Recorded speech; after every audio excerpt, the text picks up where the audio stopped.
You know, I'm thinking, We're watching Beth. we're really festive looking here, aren't we? Along It's with good to the, be colorful. Along with It the really intro is. music. Oh. Okay. Welcome to Progressive Soup. Come on. My name is David Stevenson. I'll be tonight's host, and with us we have Beth Rothman from this is the Progressive Citizens Soup. Election I'm David Program Stevenson. in I'm Hartford. fantastic. And Beth's first of all going to refresh our memories. We've had a lot of shows over the summer and the fall and the winter about public campaign financing. But first of all, Beth, tell me about the program, what its intent was, how it came into being. Well, thank you, David, and it's very nice to be here. The program was created basically in the wake of great and unfortunate corruption in the state, when the legislature took a very bold step forward, and the Governor Rowell was right there, essentially saying we need to change the way politics happen in the state. We have to give people an alternative to getting high-dollar contributions, looking around for money for special interests, and essentially change the way that people come into elected office, which many of us believe is the way that we really change the underpinnings of democracy. So the Citizens Election Program was passed. It allows people to collect small contributions from individuals, and once they've done that and met a qualifying threshold, they're able to get the rest of their financing from the state. So it's called public financing. It's a voluntary program. You don't have to use it, but the belief is that if you do it, you're actually running free from special interests. You're relying on individuals that you're seeking to represent, and you're actually part of returning government to the people of Connecticut. And as I understand it, in the first go-round, and as the audience knows from me mentioning it 1 or 2 or 20 times, I was part of that program. What percentage of people running for office in Connecticut that were eligible for it, what percentage of them took advantage of that public financing in 2008? We saw an astonishing 75% of candidates seeking legislative office use the program. And what's really amazing about that is that for the first run of a completely voluntary program, that's never happened. Usually, maybe a third of the candidates will use it. People will want to wait, let it be around a while. Here we saw this incredible support right out of the box by candidates, including you. And it's nice to be on with a participating candidate. Hope you'll choose to use the program again. And it's really a great thing, because a voluntary program, of course, depends on having candidates who want to sign up and use it. It can be scary to make history and essentially use an entirely new program, and yet we saw a lot of brave, talented candidates like yourself willing to do that. Thank you. So it helped make it a success, I believe. Well, you know, the history of public financing, it goes back to, I believe, actually Maine and Arizona were the first 2 states to use public financing, and they were, in a sense, or were they the role models for the Connecticut program? Well, they were. They absolutely were. I mean, Maine and Arizona are the 2 other states with comparable programs, although I'll say that the state of Connecticut decided to do its own thing, so the program is different from the Maine or Arizona programs, but those are really our comparison points. You wanted me to read something, and I'm not going to be shy. I'll read it. Some testimony I gave. Did you want me to read some of that? Well, you know, I have to say that one of the things that we've all been very focused on in the state, of course, is the deficit. The Citizens Election Program has certainly faced a lot of challenges holding on to the funding to run the program in light of the deficit.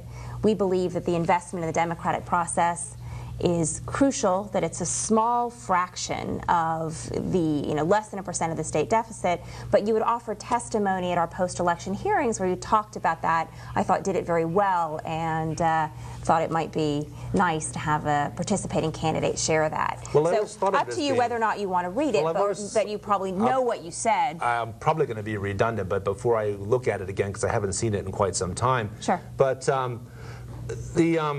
the program seemed to be at the time a very good investment of a small amount of money, a very inexpensive way to clear corruption out of the process, the electoral process in Connecticut, where before I noted, amongst others, my opponent in the race had gotten his money from essentially bankers, insurance companies, real estate investment people, and not to say that pick on one individual running for office that was getting money. It was just the system. It was the way business was done in Connecticut, and everybody that was up until that point, you know, kind of had to go with the flow. So I can't really fault anybody for doing it that way before then.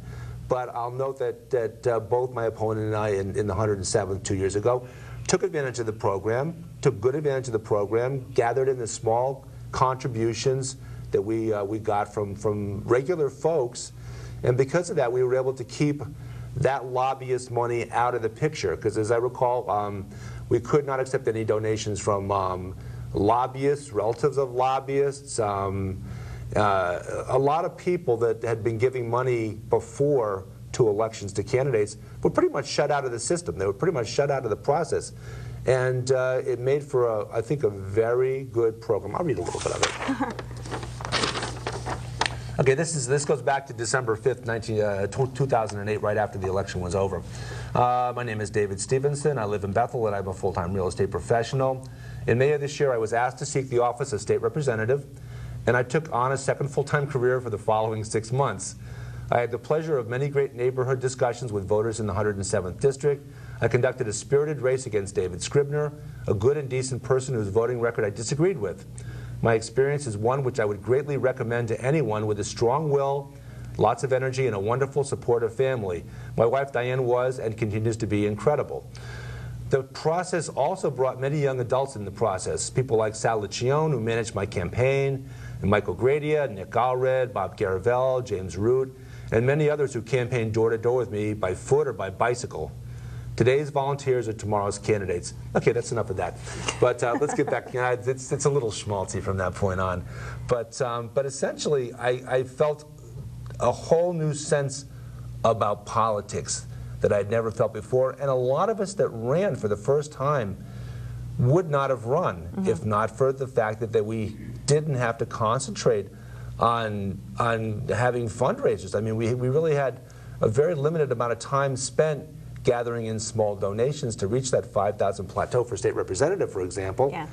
And we got to spend really, in fact, like at least 80–90% of our time going door to door, talking to voters about issues.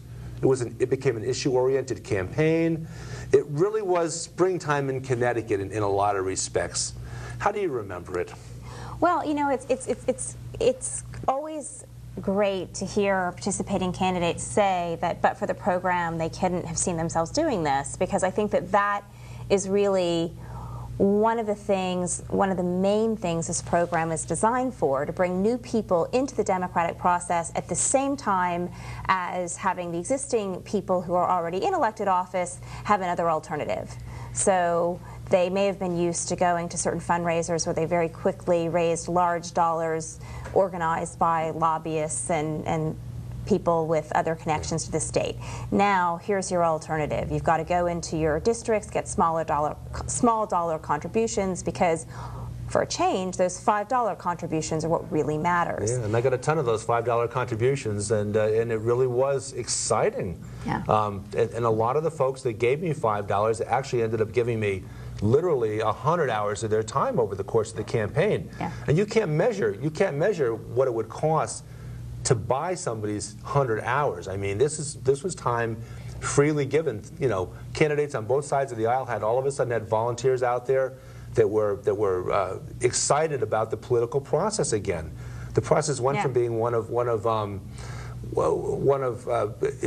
politics stinks to politics can be a very useful means of getting things accomplished. And that's such an amazing transformation to have happened here in Connecticut that had been dubbed not so affectionately Corrupticate, and had seen tremendous scandal and basically had the sense among citizens that we had the best government money could buy. So, you know, jump ahead less than 5 years after this huge scandal rocked Connecticut, and we have candidates, elected officials, citizens saying overwhelmingly they actually think something has really started to change in Connecticut, and that's an amazing thing. And as you mentioned, the Arizona program and the Maine program, they really, it was fits and starts for them. This was a very seamless transition from from the old system to the new system in Connecticut. You mentioned 75% of the candidates that ran became part of this new system, this new means of doing business politically in Connecticut, and new means of candidates being able to spend their time with voters rather than with fundraisers. Yeah, I think that's right. And I think that actually now, given the timing, in that we're in late April, looking on to May, we're looking ahead towards 2010. This is probably also the time to make sure that people watching this show know that, you know, the program is voluntary. It's here for candidates who might be interested in running for office for 2010. It gives people an opportunity to do a small amount of fundraising and have the rest of their funds come from the state. And Connecticut has, we've seen additional competition in the last election from what we saw before, but it is a state where we need to continue to bring new blood into the process. We need to keep having new candidates join the system. And I hope some of your viewers who may be on the fence about seeking office will actually learn a little bit more. They can look at the Citizens Election Program on our website. And I offered also a copy of our report about the first run, which is Connecticut Reclaiming Democracy. Can tell basically candidates and potential candidates a little bit more about the program. We're doing trainings. We give people lots of hands-on help, as I'm sure you know. And we really want this to be something where people don't have to be afraid to run for office in the state, and they don't feel like they have to be wealthy or particularly well connected to do it. And I would encourage people from across the political spectrum, no matter what your views are on the issues, you know, this is all about working together, finding compromise, solving problems. Anybody across the political spectrum, regardless of party, to get involved. If you're thinking about running for office and you have that urge to do that, for gosh sakes, get involved in this process. You know, I think we're going to see quite a few primaries this year in the different districts and different towns, which I think people complain about primaries sometimes as being you know, wasteful. But you know what? It's really, it does a couple of good things. It gives candidates a chance to hone their beliefs and what they stand for, at least in the eyes of the voters, and it gives the voters a better chance of understanding the issues. And yeah. Well, you know, it's interesting that you say that, because Connecticut hasn't historically seen a lot of primaries, and historically Connecticut hasn't had a lot of seats contested in the General Assembly race. It's an area where we have to improve, but in the first run of the program we saw a really marked increase in the number of primaries. It's still low compared to the 187 seats, but we really did see an increase. And while some people have actually used that as a chance to criticize the program, I've actually tried to remind people that that's actually part of what the program is supposed to do, to give additional opportunities for people to have their voices heard, to have different opinions heard, and give additional competition. So we saw a good step forward, and I think we may keep moving in the right direction in 2010. Well, I think the fact that you're having primaries is an indication that there are more people that are actually interested in becoming part of the process. And in addition to that, you bring in a lot of volunteers. I mean, when people see that elections are being run cleanly, you see young kids, particularly, or older folks like me, they get involved in the process, doing door-to-door and just enjoying the whole process rather than it becoming so entrenched. Now we only have public financing for limited offices in Connecticut. This will be the first time that we have it for the gubernatorial race. Yes. But do you see potentially the future for having that on a municipal level? Because I'll go ahead and then I'll explain why. Well, you know, it's interesting. I definitely think it's possible. Always the issue is going to come down to whether the funding is available at the municipal level, both for giving out the funds and whether the municipalities have sort of the availability to have the resources to do the oversight that goes along with giving out public money, because you have to do a certain amount of training and outreach, and a certain amount of regulation has to go along with it. But from my background, I actually came from a public financing program in New York City, so I'm a big fan of municipal public financing, and it's definitely something that I'm interested in looking at in Connecticut.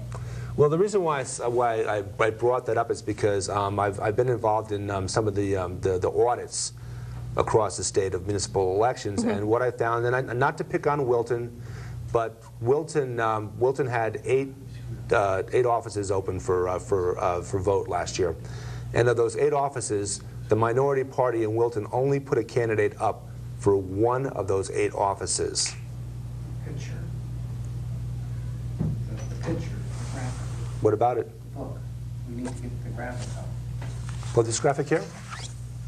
Yeah, not that, we got the graphic to put up. Oh, okay, well, okay, good. Okay, so should I wait while the graphic's up? Your show. Okay, I'll keep on talking. So at any rate, so in Wilton, and not to pick on Wilton because, you know, I see it all over the state, is that you had 8 offices up for grabs, and the minority party in Wilton only ran 1 candidate for 1 of those 8 offices. And you had, for instance, for first selectman, 35% of the people that came out to vote, that took the time to actually come to the polls to vote, did not cast a vote for the candidate, the 1 candidate for first selectman.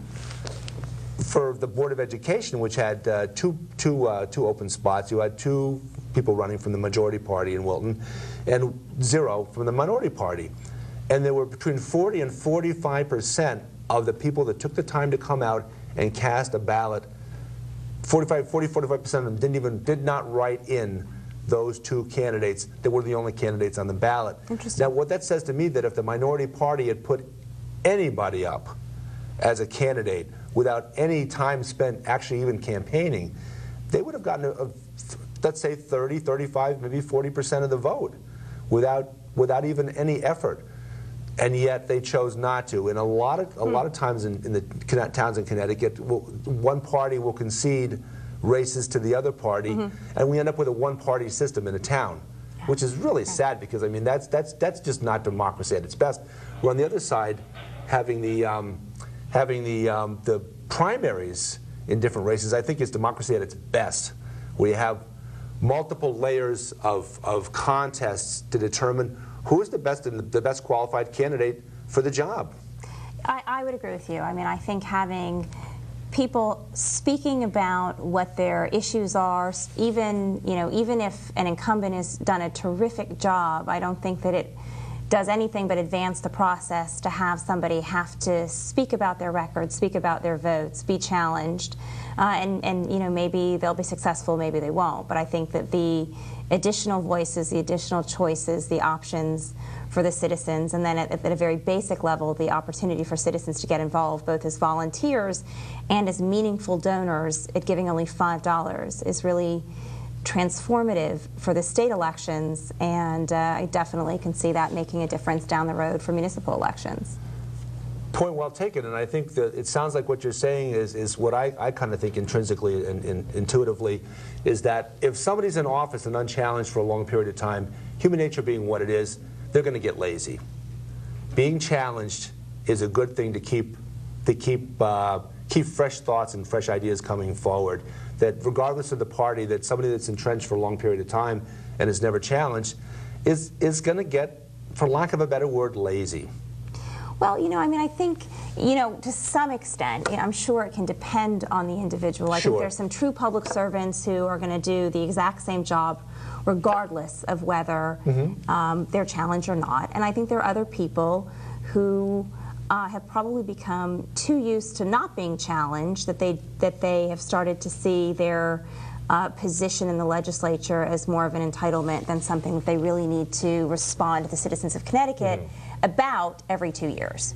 So I'm sure we have, a balance of the two, but nonetheless, I think that elections offer that meaningful opportunity for there to really be a dialogue for the citizens, and if there's no opposition, then you have less of that meaningful opportunity. Let's look forward to the future, and let's presume that at least in this election we have public campaign financing.